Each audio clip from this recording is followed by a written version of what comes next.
Antes, santificai a Cristo como Senhor em vosso coração, estando sempre preparados para responder a todo aquele que vos pedir razão da esperança que há em vós.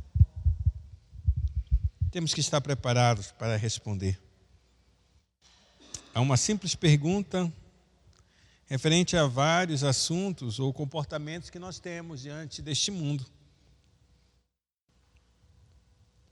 E ela é baseada na esperança que nós temos. Nosso comportamento e a nossa vida, ela é baseada na esperança que temos. Uma esperança que não pode murchar.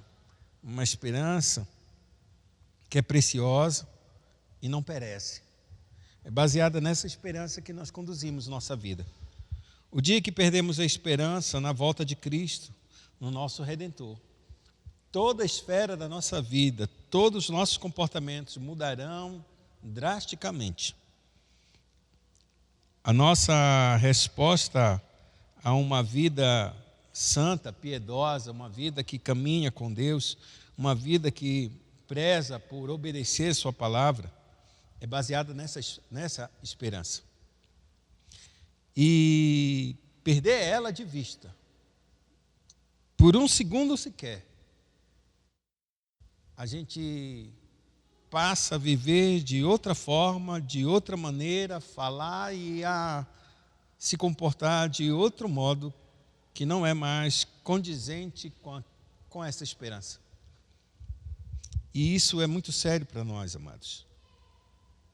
Porque aqueles que perdem essa esperança, eles mudam drasticamente. Da água para o vinho, se a gente pode usar essa simbologia. E isso representa exatamente isso. Quando uma pessoa perde uma esperança, ela tem que colocar outra esperança no seu lugar.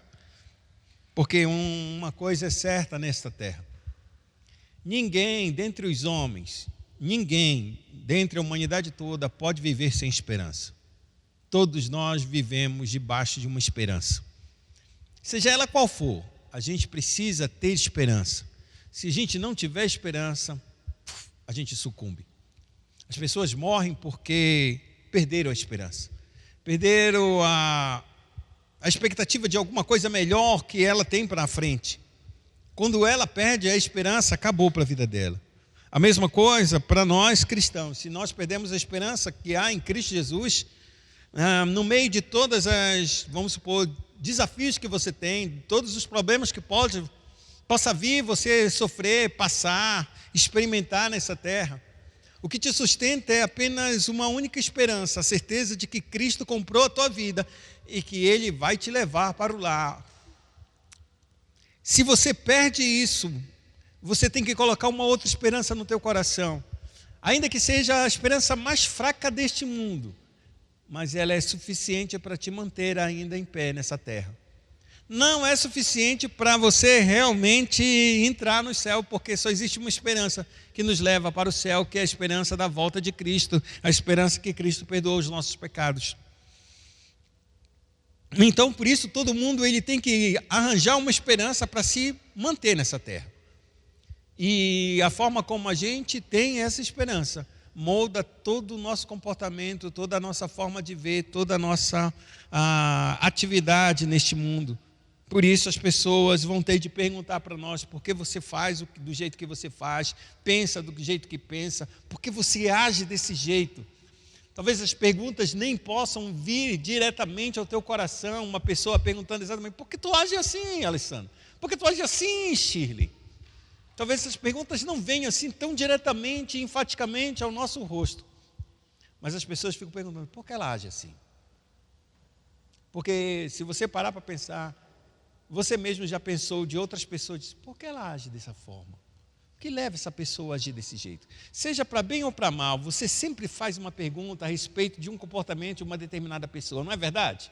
Você faz. Se você faz para outra, acha que não estão fazendo por você? Estão fazendo para você. E não é uma questão de fofoca, ou de falar mal, ou de falar bem. É uma questão da nossa vida. Por que essa pessoa age desse jeito? Por que ela é tão ranzinza? Por que ela é tão boa? Por que ela é isso? A gente faz essas perguntas. E a resposta está sempre nesse ponto. Qual é a esperança que nós temos? Que tipo de esperança nós temos?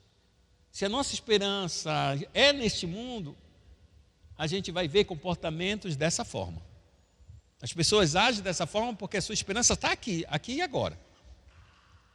Mas quando uma pessoa tem uma esperança além dessa, ou seja, em Cristo, que vai além desta vida, e não uma esperança somente em Cristo para resolver o meu problema do aqui e agora, mas o Cristo que vai resolver o meu problema eterno, esse é o meu maior problema, o problema de eternidade.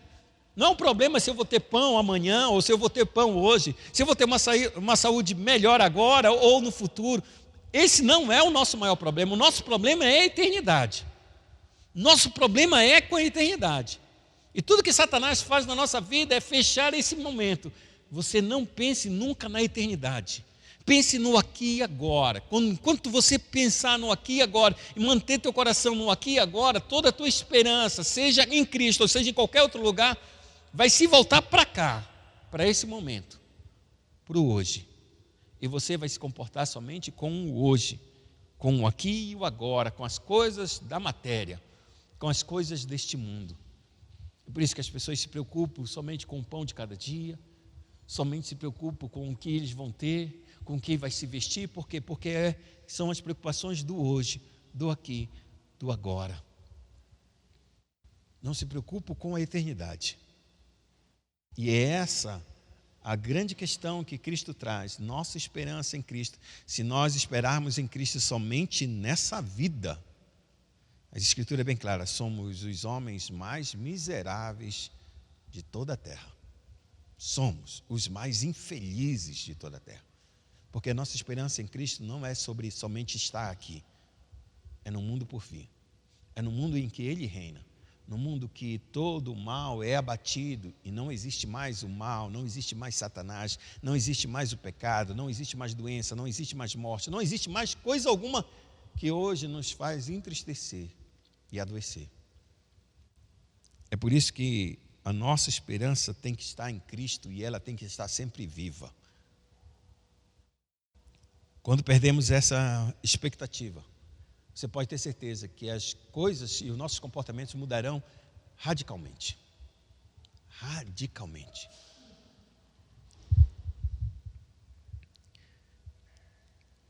Como eu entrei nesse tema, eu queria ler um texto com vocês. Mateus.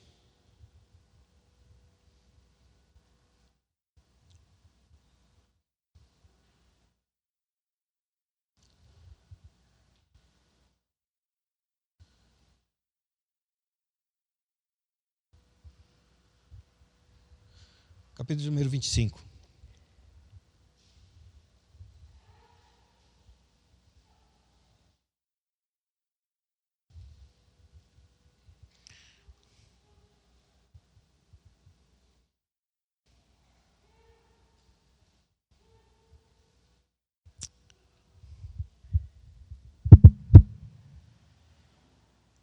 Só um minuto.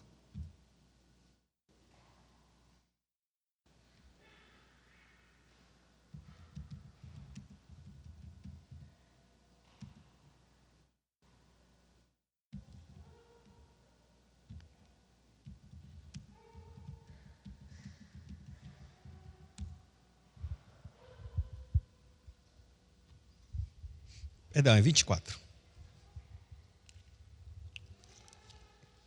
Mateus 24.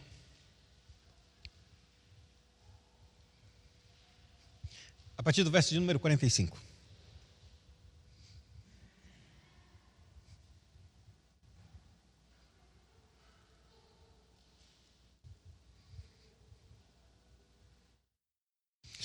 Diz assim a Escritura Sagrada: quem é, pois, o servo fiel e prudente, a quem o Senhor confiou os seus conservos para dar-lhes o sustento a seu tempo? Quem é esse servo fiel e prudente? Essa é a grande pergunta que Jesus está dizendo ao povo que está a ouvi-lo. Bem-aventurado aquele servo a quem seu Senhor, quando vier, achar fazendo assim. Então ele começa a descrever quem é esse servo, que estabeleceu e confiou a ele o cuidado de outros conservos, ou seja, de outras pessoas. para que essas pessoas possam ser sustentadas por esse conservo, a quem o Senhor constituiu sobre eles. E ele disse: bem-aventurado é esse servo quando o seu senhor vier e o achar fazendo assim. Em verdade vos digo que lhe confiará todos os seus bens. Mas se aquele servo, sendo mau, disser consigo mesmo: meu senhor demora-se, e passar a espancar os seus companheiros e a comer e a beber com ébrios, virá o senhor daquele servo em dia em que não o espera, e em hora que não sabe, e castigá-lo-á, lançando-lhe a sorte com os hipócritas. Ali haverá choro e ranger de dentes. Percebe aqui como a esperança desse homem se perdeu? Enquanto o homem tem a esperança de que Cristo está sempre diante de si, e que Cristo vai sempre voltar, então ele vive a sua vida de maneira fiel diante do Senhor e começa a servir os seus conservos, ou seja, seus irmãos da igreja, as pessoas que estão ao seu lado, e começa a servir com um coração fiel, porque ele sabe que o seu Senhor está do seu lado, está sempre à sua frente, e ele está para voltar, ele não está assim, dizendo assim: não, eu vou voltar, mas talvez vai demorar mais um pouquinho. Não, ele não pensa, ele sabe que o Senhor dele vai voltar, e que ele está sempre diante do Senhor, então por isso ele consegue servir os seus irmãos, ou seja, viver uma vida verdadeiramente piedosa diante dos seus irmãos, sustentando, auxiliando, cuidando. Porém, ele diz o seguinte, que se ele chegar e ver o seu servo sendo um servo mau, por que esse servo virou mau? O que aconteceu para esse servo virar mau? Seria porventura que Deus escolhesse um servo mau para nos colocar sobre outras pessoas, para que essas pessoas comecem assim, verdadeiramente a ser pisadas e maltratadas por esse servo mau? Será que Deus é assim? Coloca um servo para ajudar e a servir outras pessoas, mas esse servo é um servo tirano? Se a gente olhar as Escrituras Sagradas, bem claramente, a gente percebe que Deus ele sempre levanta líderes para abençoar o seu povo. Fato é que no meio dessa jornada, alguns líderes deixam de ser verdadeiramente fiéis. E então, quando você deixa de ser fiel a Deus, automaticamente você vai ferir seu semelhante. Vai se tornar um tirano para eles. E é isso que a gente consegue ver claramente quando Deus constituiu Saul. Veja que Deus, por mais que o homem tenha chamado e tenha pedido que Deus desse para eles um rei, Deus não deu um rei ruim. Deus não deu um rei mau. Deus deu um rei bom. Se você caminhar com Saul nas primeiras páginas da Escritura Sagrada a respeito da história de Saul, é um homem muito bom, é um homem muito direito, é um homem muito correto, é um homem muito humilde. Quando queriam fazer com que ele não reinasse sobre Israel, e ele consegue uma vitória, por graça e misericórdia de Deus, ele consegue uma vitória sobre seus inimigos, e então os homens se assustaram, porque Deus era com Saul. Nesse sentido, quando as pessoas perceberam isso, eles olharam para os homens que não queriam que Saul reinasse sobre eles, ou seja, não aceitando a ordem de Deus de constituí-lo como rei. Os homens que estavam do lado de Saul disseram assim mesmo: vamos matar aqueles homens, porque eles não quiseram que o Senhor se tornasse rei, não aceitaram a escolha de Deus, vamos matá-lo, todos eles. E Saul, ele se levanta e diz assim mesmo: não, de forma alguma, hoje é um dia agradável ao Senhor, o Senhor nos deu grande vitória, porque iremos manchar com sangue? Não, assim o Senhor estabeleceu o nosso reino, e assim a gente vai viver com um reino de justiça, e também com um reino de misericórdia.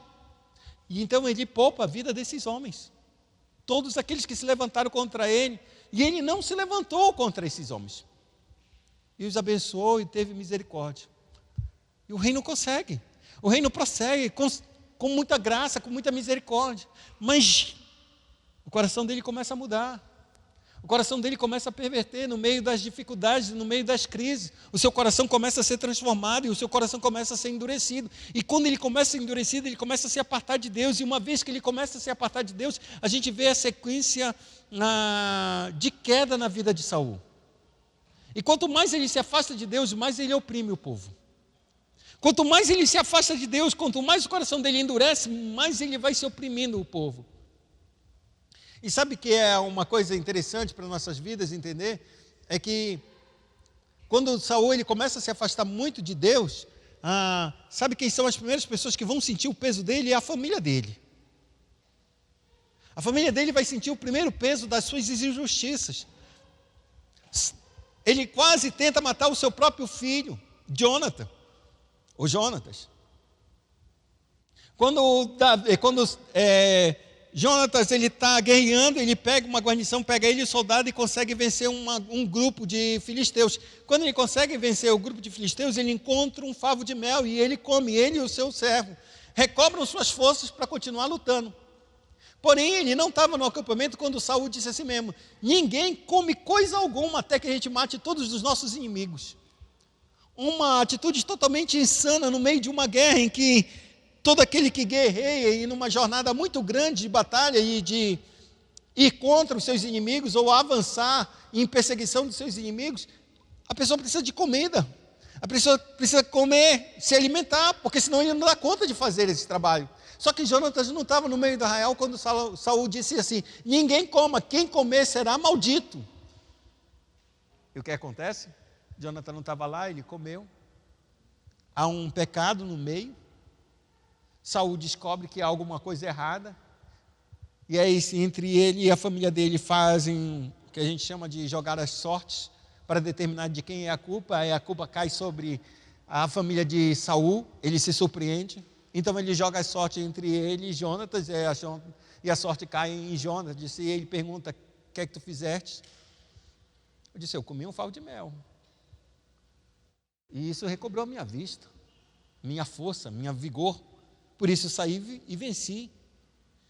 Sim, agora, juro com certeza que tu morrerás, porque eu disse que ninguém deveria comer.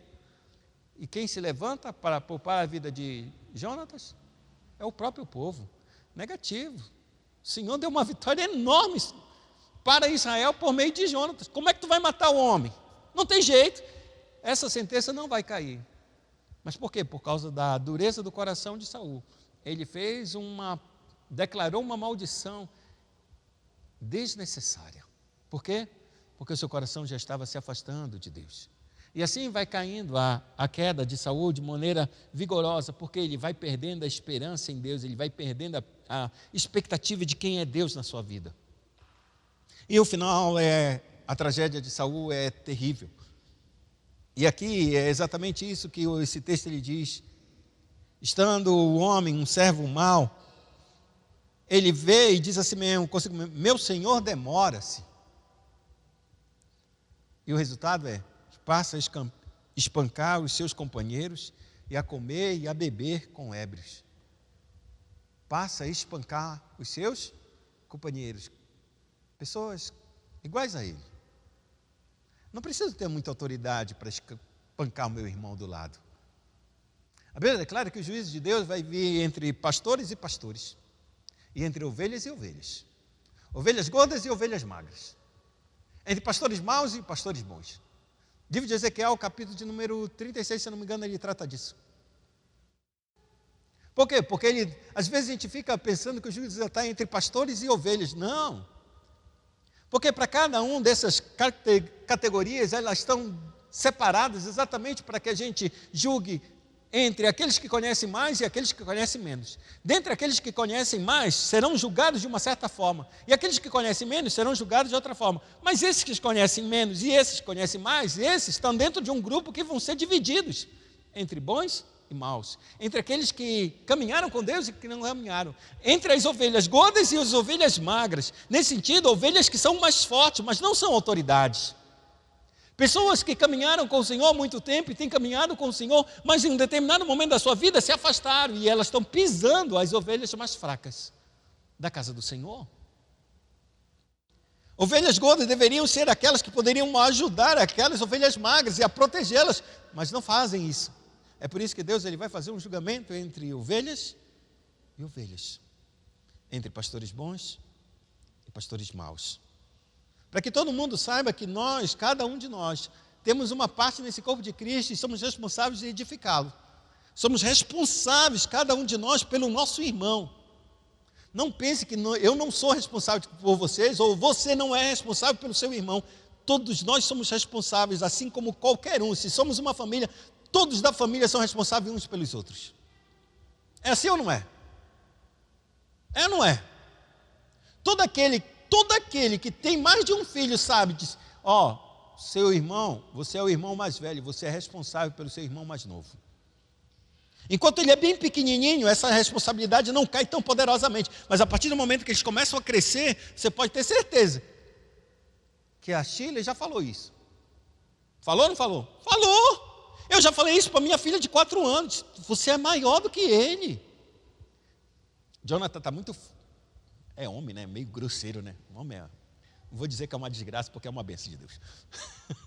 Mas o homem é muito grosseiro. E ele é muito forte e bate na Joana, ele tem força. Lógico que a Joana faz aquele estardalhaço, porque é mulher, né? Lógico. Mas se ela quiser, ela dá-lhe um tapão nele e acabou com a história dele. Porque tem 4 anos, o menino tem 2 anos. Eu disse, você não pode bater nele. Você não pode, você é grande. Ele não aguenta. É por isso que eu estou forçando para que ele aprenda a não bater em você e nem em ninguém. Porque vai chegar uma hora que ele vai ficar mais forte que você e você não vai aguentar ele. Por isso que ele tem que aprender a te honrar e te abençoar e te amar e não te bater. Você que é maior, você deve proteger o seu irmão, você e o outro. Cada um de vocês deve proteger o menor. Porque essa é a nossa responsabilidade. Foi isso que Deus falou quando Caim matou Abel e disse assim mesmo, Abel... Ou melhor, Caim, onde está teu irmão? E aí, o que Caim fala? Sou eu, porventura, tutor do meu irmão? Sou eu o protetor dele? Eu sei lá que está esse menino? Oxe, o sangue de teu irmão, Abel, está clamando da terra a mim por justiça, porque tu derramaste o sangue do teu irmão quando eu te disse, não faça isso. Você o matou e você está escondendo de mim. E ele tirou as costas dele, dizendo exatamente, não sou responsável pelo meu... É sim, todos nós somos responsáveis uns pelos outros, amados. É por isso que somos família. É por isso que somos família. Porque somos responsáveis uns pelos outros. Quando a gente vê algum irmão fazendo uma coisa errada, a gente não fala que está errado, porque a gente quer prevalecer contra ele, porque a gente não quer ver o mal dele. Porque se a gente tem outro tipo de sentimento, a gente está errado. A gente é um ímpio. Porque o ímpio que quando olha alguém, uma outra pessoa fazendo a coisa errada, ele joga aquilo para exatamente prevalecer contra ele. Mas somos família. Não somos ímpios. Temos um único Pai, o Cristo, que é nosso irmão mais velho e que intercede por nós diante do nosso Pai, para que nós venhamos a viver uma vida correta. Mas se nós estamos nos distanciando e engalfinhando um ao outro, nós não somos família. Nós não temos cuidado com os nossos. A igreja primitiva, existe um documento muito antigo a respeito, que logo no início, quando ela surgiu e ela ficou assim, tomando uma dimensão gigantesca, muitas pessoas se convertendo, o imperador romano disse assim mesmo, faça uma investigação a respeito desse novo grupo que está se surgindo no meio do nosso império. E estão dizendo aí que tem um novo rei no meio deles, eles ficavam com muito medo, porque os cristãos nunca diziam que César era o Senhor, que Cristo é o Senhor. Porque César era considerado como divino e ele era o Senhor. E a igreja nunca aceitou que nenhuma outra pessoa fosse Senhor, senão o Cristo Jesus. Por causa disso, o Império Romano perseguiu a igreja com ferocidade e com uma força terrível para matar e aniquilar. Tudo para que ela dissesse assim mesmo, César é Senhor. E a igreja dizia, não, só Jesus é o Senhor, só Ele. Então o Império Romano contratou um dentro deles para investigar essa igreja. E quando a igreja foi investigada, o documento diz claramente, olha, de fato eles são um povo pacífico. Eles têm sim um Cristo que dizem eles que ressuscitou dentre os mortos, mas não está aqui, é o rei deles, mas não é um rei físico. E só que tem um detalhe, eles fazem tudo junto. Eles caminham tudo junto. Se há alguém com alguma necessidade, eles socorrem os seus próprios irmãos, coisa que nenhuma religião aqui fazia isso. Todos são comuns em uma única coisa, eles vivem sempre juntos, eles têm um amor muito verdadeiro uns pelos outros, eles cuidam uns dos outros, os seus velhos, suas crianças, todos eles são cuidados uns pelos outros, eles se protegem a si mesmos. Isso é um documento do primeiro século, amados, a respeito da igreja primitiva. E a igreja primitiva, ela é baseada exatamente no que a gente é hoje, ou deveria ser, conforme o ensinamento de Jesus. Se vocês amarem uns aos outros, nisso todos conhecerão que sois os meus discípulos. Não existe amor que joga para fora, irmão, não existe amor. Não existe esse tipo de amor, é mesquinho, é falso, não é verdadeiro. Por isso que se a gente não cuidar uns dos outros, a gente se perdeu no meio da igreja. A gente não é igreja, amados. A gente é qualquer outra coisa menos igreja. Porque o que Cristo falou é que a gente deveria velar uns pelos outros. E o resultado são palavras corretas e precisas para cada um de nós. E que nenhum de nós tem desculpa de não exercer aquilo que Deus nos chamou. Que é o chamado ofício universal de sacerdote. Eu sou um pastor. Sobre mim cabe a responsabilidade de aconselhar, de exortar, de admoestar, de instruir. Cabe todas essas. Com uma força gigantesca. Porém, sobre toda a igreja cai exatamente a mesma responsabilidade. Instruir uns aos outros, aconselhar mutuamente, exortar uns aos outros, admoestar, repreender, confessar seus pecados uns aos outros, orar uns pelos outros. Tudo isso cai sobre a igreja. Não é sobre um pastor. Porque existem demandas extremamente difíceis para determinados tipos de problemas no meio da igreja. E algumas pessoas que Deus chamou exatamente com um pouco mais de capacidade para, por meio das Escrituras, ensinar o seu povo como lidar. Mas na maioria das coisas, um ao outro poderiam se aconselhar por meio das Escrituras Sagradas e caminhar juntos. Mas se nós nos dividimos, mas se nós nos afastamos, o que é que sobra para nós? Perdemos os meios de graça, perdemos as formas como Deus tem que trabalhar e edificar a sua igreja. Porque Deus não vai edificar a sua igreja por si só. Ele edifica a sua igreja por meio de cada um dos membros do corpo de Cristo. Por cada um. Qualquer um que se aparta desse corpo, qualquer um que se exime de fazer aquilo que Deus chamou para ele fazer dentro desse corpo, ele é uma pedra de tropeço para a vida da igreja. Ele deixa de exercer aquilo que Deus deixou.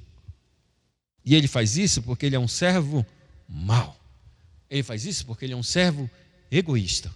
Ele se preocupa consigo e com mais ninguém. Por isso, o resultado começa a espancar os seus companheiros, a quem que está do seu lado, ele começa a maltratar. E não pensem que o maltratar é somente fisicamente. O maltratar também é uma indiferença. Quando a gente é indiferente a uma outra pessoa, a gente machuca tão grande quanto uma palavra ferina. Não é? É totalmente diferente essa pessoa para mim. É a mesma coisa. Isso é um maltrato. E são muitos os que hoje na igreja se decidem e querem viver uma vida isolada, sem comunhão com os irmãos. E aqui eu deixo essa palavra para que a igreja possa meditar, para que a gente possa entrar na oração do Pai Nosso, novamente, segundo, e sigamos a entender a vontade de Deus. Na pergunta de número 123 do Catecismo de Heidelberg, ele pergunta: qual é a segunda petição do Pai Nosso? Domingo retrasado eu falei, a resposta é: venha o teu reino. Essa é a segunda petição. Quer dizer, governa-nos por tua palavra e por teu Espírito, de tal maneira que cada vez mais nos submetemos a ti. Ou seja, governa-nos por tua palavra, ou seja, pela Escritura Sagrada nós devemos ser dirigidos. E o Espírito é o que nos conduz à interpretação correta dessa Sagrada Escritura, para que cada vez mais a gente, ao ouvir a vontade de Deus, nos submetamos a ela. Ou seja, como se submete à vontade de Deus? Quando a gente obedece. Não existe submissão sem obediência. É necessário que, uma vez eu ouvir a voz de Deus, o comando de Deus, a ordem de Deus, o que Ele ordena, a forma da gente submeter só é uma. A gente obedece ou desobedece. Se a gente desobedece, a gente é insubmisso. Todo aquele que é submisso obedece à ordem. E a ordem de Deus é bem clara. Para que o reino dele venha, é necessário que ele governe primeiramente o meu coração, por meio da sua palavra. E o Espírito nos conduz a cada dia mais, verdadeiramente, a se submeter. E assim, conserve e aumente a tua igreja. A resposta continua e ele diz assim: destrói as obras do diabo. Venha o teu reino, é destruir as obras do diabo. Ver o reino de Deus se estabelecendo numa casa, numa sociedade, dentro de um governo, seja na esfera estadual, municipal, federal. Quando o reino de Deus chega em um determinado lugar, seja uma empresa, seja uma casa, seja uma organização, não importa, quando o reino de Deus chega, as obras do diabo são destruídas. Porque as obras do diabo são forjadas em mentira, em engano, em fraude, em corrupção. Destrói as obras do diabo e todo o poder que se levanta contra ti, e todos os maus planos que são inventados contra a tua santa palavra. Ou seja, não existe somente uma forma que o reino de Deus ele chegue e seja estabelecido. Ele muda a concepção da forma como as pessoas pensam e agem neste mundo. Se o reino de Deus chega, a gente passa a viver uma vida de justiça, de santidade, piedade e bondade nessa terra. Coisas que essas virtudes não estão verdadeiramente presentes em nenhum lugar deste mundo. E se estão presentes, estão de maneira distorcidas. E quando o reino de Deus chega, de fato, vem o teu reino, vai ter que aparecer essas virtudes: justiça, bondade e verdade. Se não aparecer, está errada. Esse não é o reino de Deus. Não é assim que o reino de Deus avança. E aí ele diz: contra todos os planos que são inventados contra a tua santa palavra, até que venha a plenitude do teu reino, em que tu serás tudo em todos. Quando acontece a plenitude do reino? É quando Cristo chega e termina com este mundo pecaminoso, com a sua verdadeiramente manifestação, trazendo juízo e justiça e estabelecendo um reino de paz e justiça nessa terra.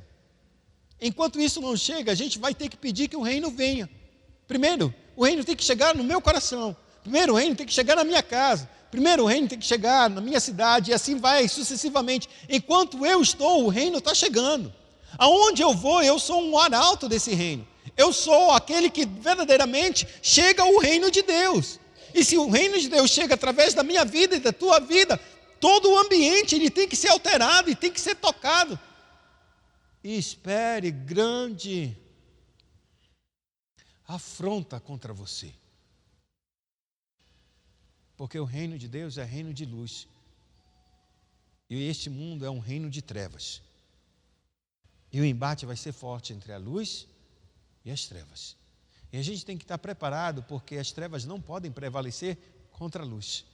O que a gente tem que permanecer é só firme diante do Senhor, diante das nossas convicções, porque tudo que este mundo vai querer fazer é com que o reino diminua, retroceda, e ele só tem um jeito de ele fazer isso: se ele conseguir contaminar você, se você perder o sal dessa terra, se você deixar de ter sabor, de salgar este mundo, se a luz de você deixar de brilhar, se a luz de Cristo verdadeiramente, o conhecimento que você tem do Senhor, ele diminuir, desaparecer. E então, o reino deixou de prevalecer no teu coração e tu não é mais um embaixador do reino de Cristo. Então ele entra para a terceira pergunta do Pai Nosso e ele diz: qual é a terceira petição? Faça-se a tua vontade, assim na terra como no céu. O que Jesus ele quer dizer com isso? Faça-se a tua vontade, assim na terra como no céu. Quer dizer, faça com que nós e todos os homens renunciemos à nossa própria vontade. E aqui a gente entra, se a primeira é: Pai nosso que estás no céu, santificado seja o teu nome, venha a nós o teu reino, seja feita a tua vontade. Terceira, Se a gente quer o reino de Deus, que Ele estabeleça nessa terra, só existe um jeito verdadeiramente desse reino chegar a estabelecer. Se eu estou pedindo que esse reino venha, e eu acredito que esse reino é o melhor para essa humanidade, como esse reino, ou melhor dizendo, como a vontade desse reino não pode se estabelecer no meu coração? Como a vontade desse reino, eu não posso renunciar à minha própria vontade? Porque o reino só pode ser estabelecido se um outro reino for derrubado. E o reino no meu coração, no meu interior, é um reino que eu mando. É um reino que eu determino. É o reino que eu quero. Porque é feito segundo a minha vontade. Eu sou o reino, ou melhor dizendo, eu sou o rei do meu coração. Mas a partir do momento que eu deixo de reinar, ou seja, que eu renuncio à minha própria vontade, eu estou colocando um outro reino no meu coração. E esse reino é o Cristo, é o rei sendo entronizado na minha vida. Mas esse rei nunca será entronizado se eu não renunciar à minha própria vontade. Queria que você abrisse sua Bíblia em Tito, capítulo número 2, verso 11 e 12.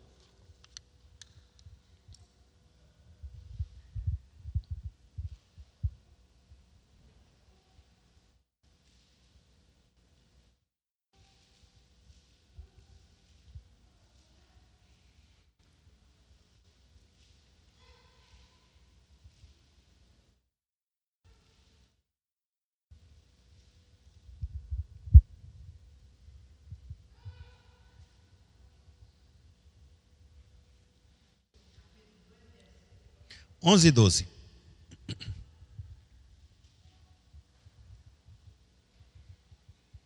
Pode ler.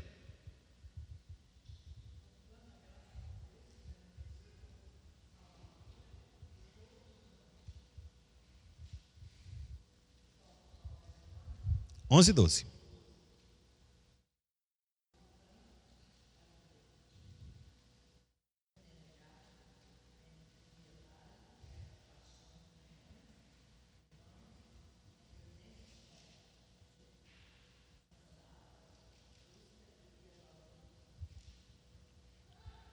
O apóstolo Paulo, escrevendo ao jovem pastor Tito, ele diz de maneira clara: porquanto a graça de Deus se manifestou salvadora a todos os homens. Ou seja, o que Deus manifestou e derramou da sua graça, ela se manifestou de forma salvadora, ou seja, salvar o homem.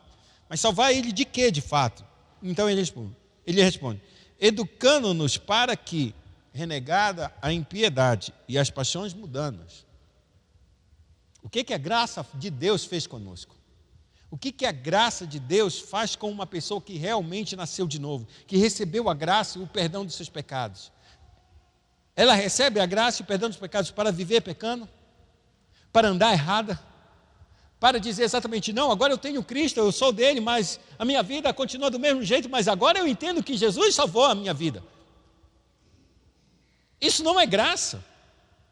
Porque a graça de Deus é uma obra tão poderosa, que ela faz uma coisa com a vida daquele que foi transformado, que aquele que foi alcançado. E ele diz que a graça, ela nos educa. Educar significa dizer criar. Educar significa dizer moldar a vida de uma pessoa com um determinado tipo de conceito que faz com que ela caminhe nesses conceitos toda a vida. Quando eu pego uma criança e começa a ensinar as primeiras letras para ela, eu estou educando ela a aprender a ler e a escrever.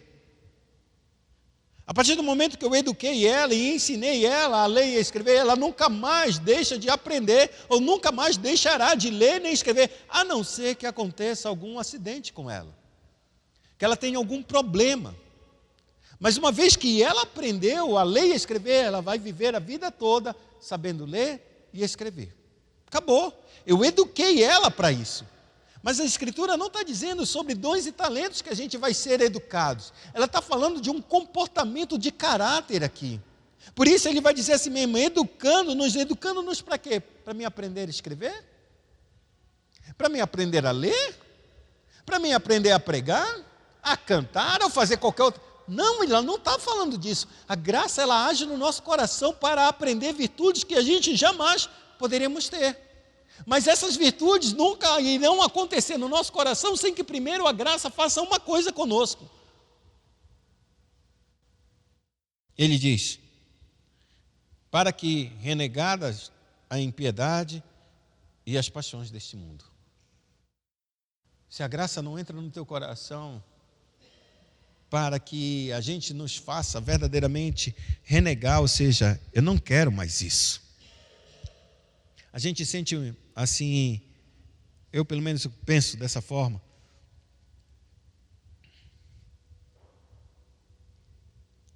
Vou pegar aqui o irmão Jorge. Irmão Jorge, o senhor tem quantos filhos, irmão Jorge? Quantos filhos o senhor tem? Filhos? 2. Já são bem adultos, né? Família e tudo. O senhor acha que eles lhe amam? Irmão Jorge. O que o senhor acha? Sim. Amo, certo. Mas está bom. Vamos supor que agora, hoje, exatamente hoje, todos os seus filhos dissessem mesmo, não reconheço o Senhor como meu pai. Eu renego toda a sua paternidade, mesmo sabendo que o Senhor é meu pai, mas eu renego, não quero mais. Como sentiria seu coração?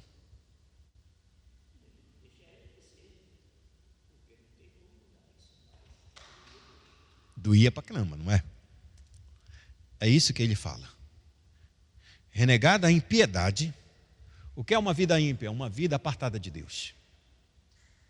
É uma vida realmente apartada. Não é uma vida que a pessoa, eu não acredito. Não é isso. Impiedade é exatamente considerar Deus e negá-lo. Tudo que Ele tem para nós. É negar toda a sua vontade para nós, toda a sua lei para nós. Eu renego isso. Eu não quero saber disso. É exatamente isso que quando um filho se levanta contra o pai e diz assim mesmo, ou contra a mãe, eu renego tudo que tu me deste, tudo que tu és, tudo.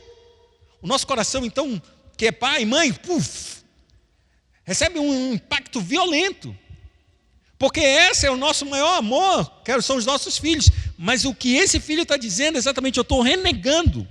E ele está sendo, é o que a gente é, um homem ímpio, quando a gente renega a vontade de Deus sobre as nossas vidas, sabendo que Deus está dizendo é aquilo, é a verdade, e nós sabemos claramente que é isso que nós devemos fazer, mas nós negamos que devemos fazer isso. Isso é uma vida ímpia, que sabe a vontade de Deus e não quer saber de fazê-la. Só que aí tem duas coisas. Uma coisa é a gente negar a vontade de Deus. Vamos pensar assim,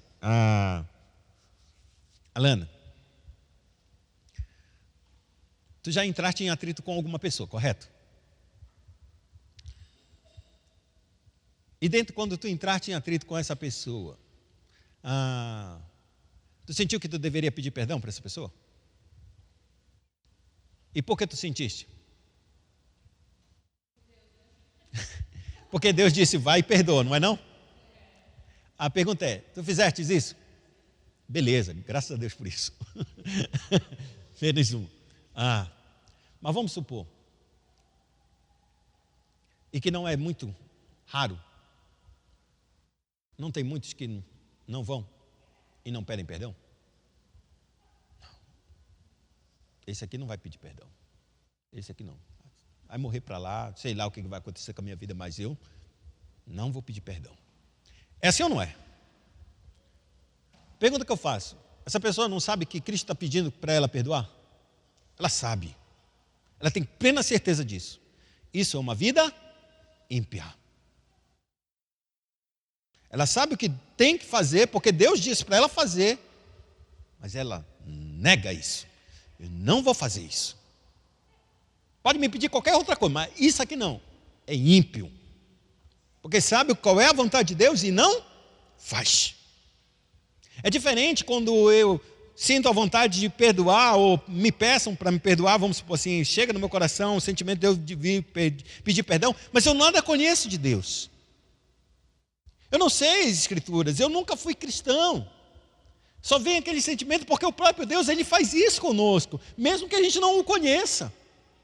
E a gente nega, mas a gente nega porque a gente está renunciando à nossa vontade. Senão eu não quero, isso é da coisa da minha cabeça. Mas era Deus fazendo.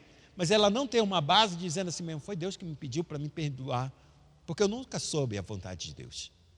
A vontade de Deus estava implícita no meu coração como regras e normas da fé, normas da sua palavra.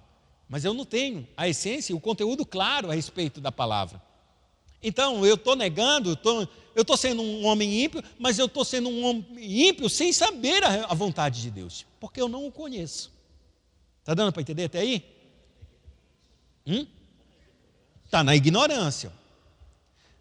O que a Escritura está dizendo exatamente são duas coisas. A primeira é a impiedade a respeito de uma coisa certa que Deus está dizendo, não faça, ou faça.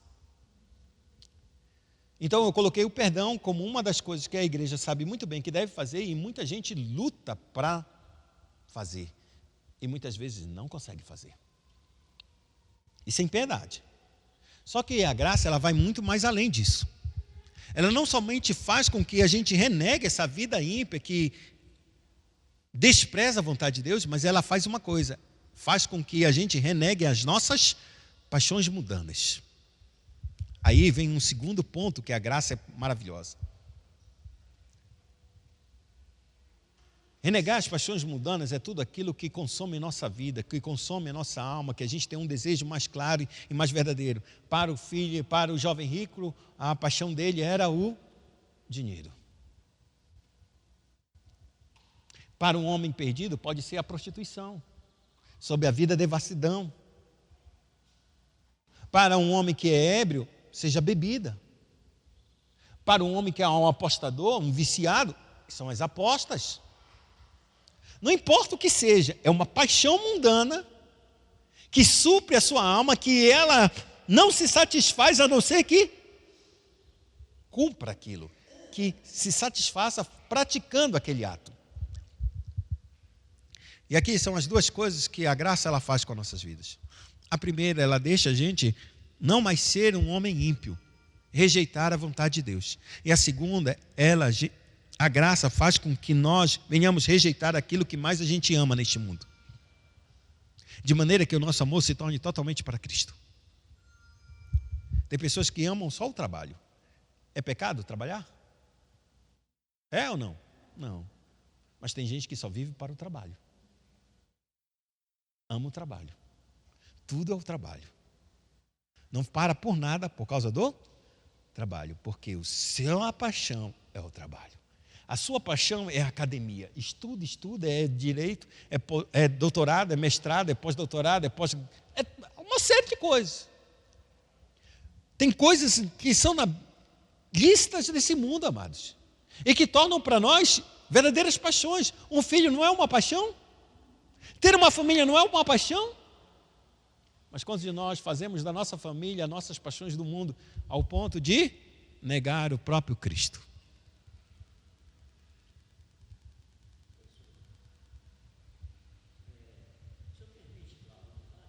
Fala. Se não falar, eu lhe mando embora. Então pode falar.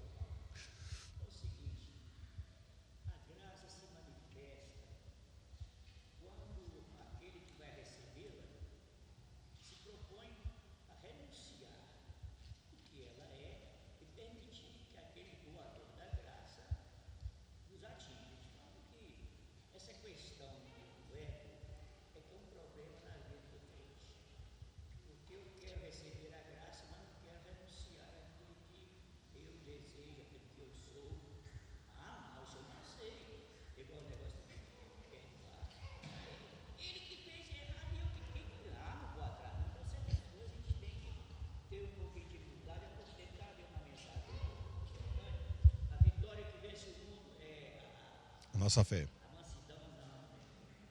A nossa fé?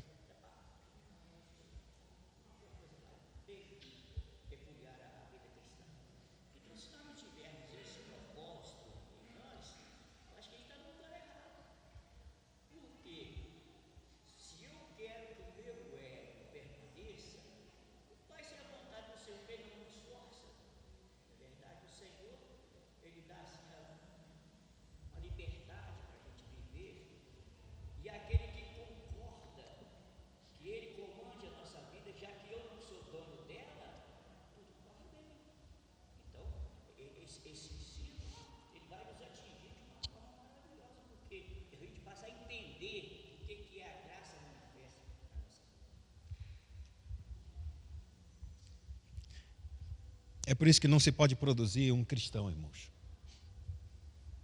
Não se pode produzir. Pode-se produzir homens convencidos, mas nunca um cristão verdadeiro. Porque no momento certo, na hora certa, aquele rei que não sou eu e que estou seguindo a minha própria vontade, não, isso aqui é bom, isso aqui eu continuo vivendo na igreja, caminhando com a igreja, isso aqui tudo está certo. Mas chega um momento em que o reino ele vai abalar a minha estrutura. E quando abalar, esse rei vai dizer, negativo, eu sou o senhor desse castelo aqui. Esse reino é meu. Então ele vai se rebelar. Ele não vai conseguir verdadeiramente, por meio da graça, renunciar à sua impiedade nem à sua paixão. Como o jovem não conseguiu renunciar, o jovem rico. Vai, vende tudo que tu tens, dá teu dinheiro aos pobres e segue-me. A graça não alcançou esse homem. Ele viveu uma vida toda com várias renúncias na vida dele, mas ele renunciando, ele fazendo as coisas, ele sendo o rei, ele querendo todas as coisas. Mas quando o reino chegou de fato e de verdade, como graça, ele disse, não, esse rei quer tudo de mim. E a graça, ela quer tudo de nós. E ela quer tudo de nós porque ela nos alcançou não tendo nada. Como a gente quer alguma coisa agora. Não temos nada, irmãos. Não temos nada. E por que nós somos tão orgulhosos? Não há nada em você que Deus queira para Ele verdadeiramente dizer, eu vou salvar a Alessandra porque ela tem uma coisa especial para mim que eu não tenho em ninguém. Não tem.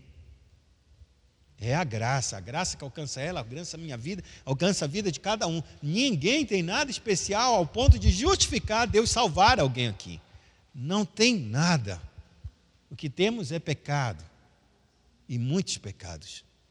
E Deus, por sua graça maravilhosa, Ele diz assim mesmo, educando-nos para que, renegadas a impiedade e as paixões mundanas, Ele diz, vivamos no presente século, sensata, justa e piedosamente. E aí ele diz, verso de número 13, aguardando a bendita esperança e a manifestação da glória do nosso grande Deus e Salvador, Jesus Cristo. A graça faz com que a gente não somente renegue a impiedade e as paixões do mundo, mas também a gente viva nesse presente século de acordo com a vontade de Deus. E a gente vive nesse presente século aguardando a vontade de Deus e de maneira piedosa, somente por uma coisa, porque a gente aguarda a bendita esperança, a manifestação gloriosa do nosso grande Deus e Salvador, Cristo Jesus.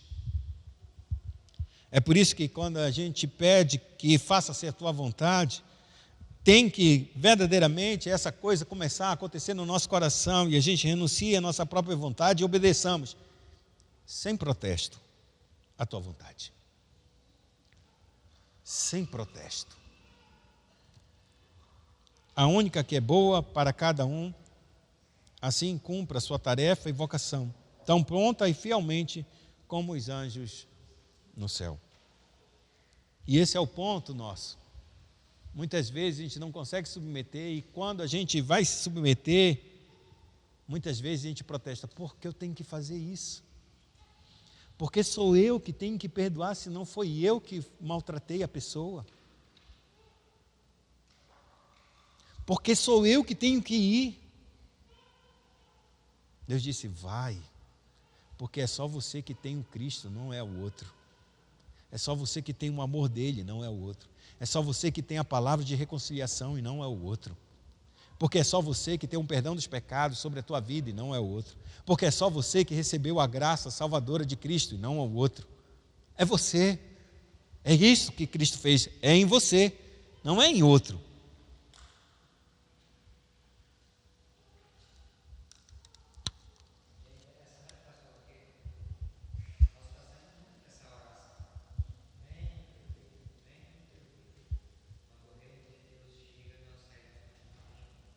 Reinando.